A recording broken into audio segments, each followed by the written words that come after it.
গণিত ক্লাসে তোমাদের সবাইকে স্বাগত। অধ্যায় 7 আমাদের এখানে অসীম গুণোত্তর ধারা যে টপিকগুলো আমাদের বোর্ড কোশ্চেনের জন্য ইম্পর্টেন্ট, আমি তোমাদেরকে দুইটা কোশ্চেনের মাধ্যমে পুরো অধ্যায়টাকে আমি সংক্ষিপ্তভাবে তোমাদেরকে দেখাচ্ছি। দেখো, আমি অলরেডি বোর্ডে একটা কোশ্চেন লিখছি, সৃজনশীল প্রশ্ন।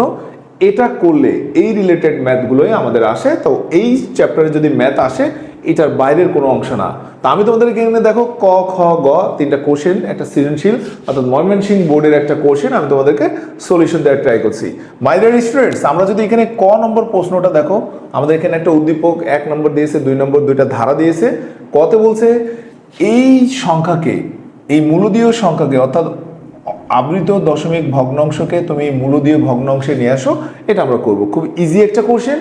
আমরা এটা শর্টকাটে করতে পারি জেনারেল ম্যাথের মাধ্যমে, বাট আমাদের এখানে প্রশ্ন বলছে এতকে মূলদীয় ভগ্নাংশে আমরা অসীম গুণোত্তর ধারার মাধ্যমে এটা লিখবো। তো দেখো, আমি এই জায়গাটাতে যদি লিখি তাহলে লিখতে পারি 3.042। রিপিট দেখো 42, তার মানে আমরা বারবার 4242 এইভাবে আমরা এখানে ক্যালকুলেশন করে যাব। তাহলে আমাদের এখানে কাজ কি দেখো, 3.0, এই যে 3.0 এই জায়গাটাতে আমি 3 প্লাস 0.42 এটা প্রথমে নিলাম। এরপর দেখো 0.0042, এরপর 0.000042 এইভাবে আমি যদি দেই, দেখো এটা একটা অসীম গুণোত্তর ধারা। এই বন্ধনীর মধ্যে এখানে প্রথম পদ হলো এ কত 0.42, সাধারণ অন্তর যদি অনুপাত বের করি তাহলে 0.0042 ডিভাইডেড বাই 0.42। এই জায়গাটাতে যদি আমরা যাই 3 plus a by 1 minus r, আপনারা শুধু মান বসায় দিবেন, এই ম্যাথটা হয়ে যাবে কমপ্লিট। দেখো খ নম্বর, খুব ইম্পর্টেন্ট কোশ্চেন হচ্ছে খ। এক্স এর উপর কি শর্ত আরোপ করলে প্রদত্ত ধারার অসীমতার সমষ্টি থাকবে এবং সেই সমষ্টি নির্ণয় করো। এই জায়গাটাতে আমরা যদি আসি তাহলে কি লিখবো, দেখো 5x⁻⁻4, মানে এটা যেহেতু -1 আছে তাহলে আমি 1 বার দিয়ে দিলাম। দেখো 1/5x-4 হোল স্কোয়ার। এটা দেখেই বোঝা যাচ্ছে এটা একটা অসীম গুণোত্তর ধারা। এই গুণোত্তর ধারার আমরা যেটা করব, এখানে প্রথম পদ কি দেখো, আমার সাথে তোমরা শেষ করো। দেখো এখানে প্রথম পদ হচ্ছে 1/5x-4, সাধারণ অনুপাত যদি আমরা বের করি, দ্বিতীয় পদ ভাগ প্রথম পদ, অর্থাৎ 1/5x-4 তার whole square divided by 1/5x-4। কাটাকাটি করলে আমাদের এখানে আসে 1/5x-4। তো আমাদের এখানে বলছে এক্স এর উপর কি শর্ত আরোপ করলে প্রদত্ত ধারাটির অসীমতার সমষ্টি থাকবে। তো আমরা যদি এটাতে আসি, দেখো অসীমতার সমষ্টির সূত্র হচ্ছে তখনই থাকবে যদি আর এর মান -1 থেকে বড় বা equal, less than or equal 1 যদি হয়। তাহলে আমরা এই জায়গাটাতে যদি লিখি, দেখো তো আর এর মান কি পেয়েছি, 1/5x-4 less than equal to 1। এখান থেকে আমরা সবাই অলরেডি যারা পরীক্ষার্থী, আমরা সবাই জানি এখান থেকে আমরা দুইটা কন্ডিশন পাই।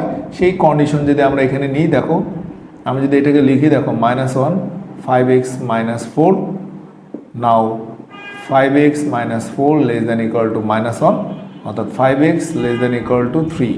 এখান থেকে যদি আমরা x এর মান নিই, দেখো 3/5, এটা একটা কন্ডিশন। অর আমি যদি সেকেন্ড পোর্শনটা নিই তাহলে আমাদের কি আসছে, 5x-4 লেস দেন 1। আমি যদি এটা লিখি, দেখো 5x-4 greater than 1, 5x greater than 5, তাহলে x greater than equal to 1। অর্থাৎ এই দুইটা কন্ডিশন যদি হয় তাহলে অসীমতার সমষ্টি থাকবে।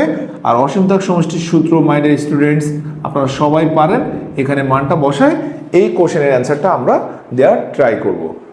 তো এইটা হলো আমাদের কোন অসীম ধারার সমষ্টি। এখন দেখো, আমি যদি গ নম্বর প্রশ্নটা দিতে চাই তাহলে এই একটা অসীম গুণোত্তর ধারা, অর্থাৎ খ নম্বর আমাদের যে দ্বিতীয় নম্বর যে ধারাটা আছে তার সমষ্টি যদি আমরা নির্ণয় করি, আমরা বরাবরই দেখো এটা করে আসছি 3 এই ধরনের ম্যাথ। কিন্তু আমাদের এখানে 3 না এসে অসংখ্য 4 আসতে পারে, 5 6 7 7 8 8 9 9 এটাও আসতে পারে।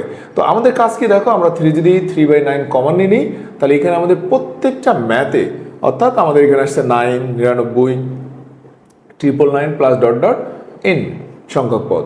তো এই জায়গাটাতে যদি আমরা যাই, দেখো 9 মানে কি 10-1, আমরা সবাই পারি। 99 মানে 100-1, 999 মানে 1000-1। এইভাবে আমরা যদি যাই n সংখ্যক পদ দিয়ে বের করতে পারি।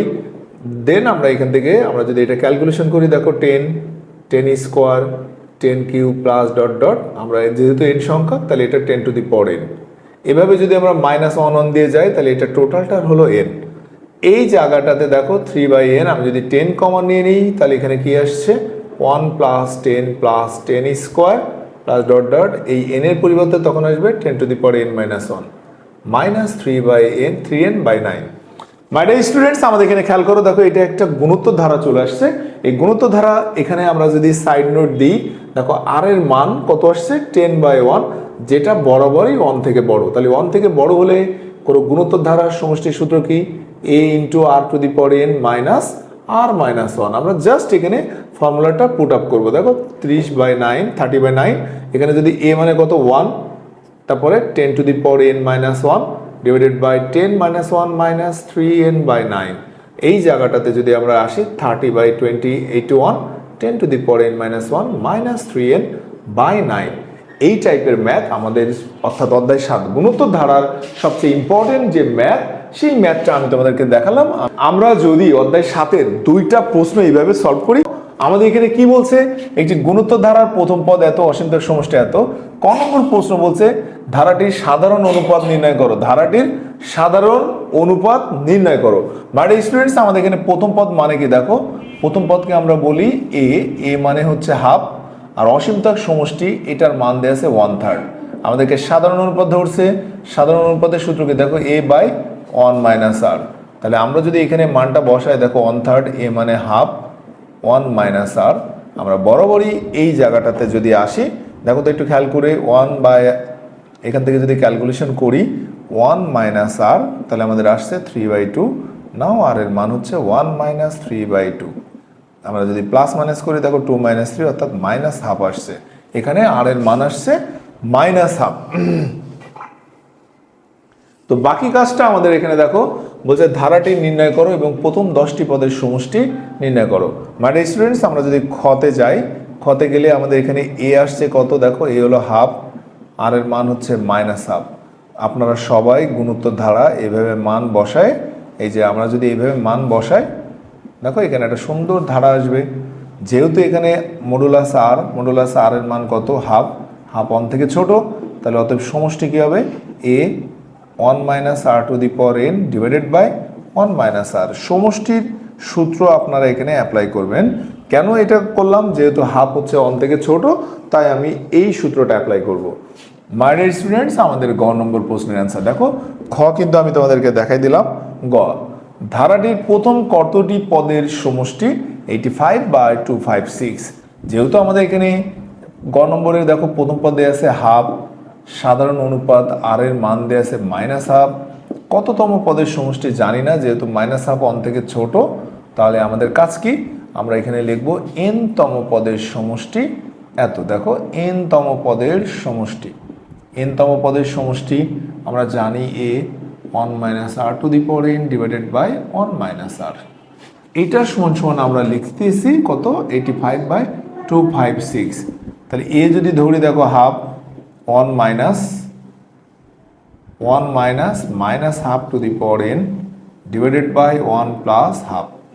জাস্ট এখানে আমরা এই মানটা বসাই দেব। এইভাবে আপনারা ক্যালকুলেশনের মাধ্যমে এখান থেকে n এর মানটা বের করবেন। n এর মান এখান থেকে আমরা বের করব। তো এটাই ছিল আমাদের দেখো অধ্যায় 7, অর্থাৎ অসীম গুণোত্তর ধারার ইম্পর্টেন্ট ম্যাথের মধ্যে এটাও একটা ম্যাথ ছিল। এবং এই ক্যালকুলেশনটা আপনারা নিজেরা ক্যালকুলেটরের মাধ্যমে করে n এর মানটা বের করবেন। সবাই ভালো থাকবেন, সুস্থ থাকবেন।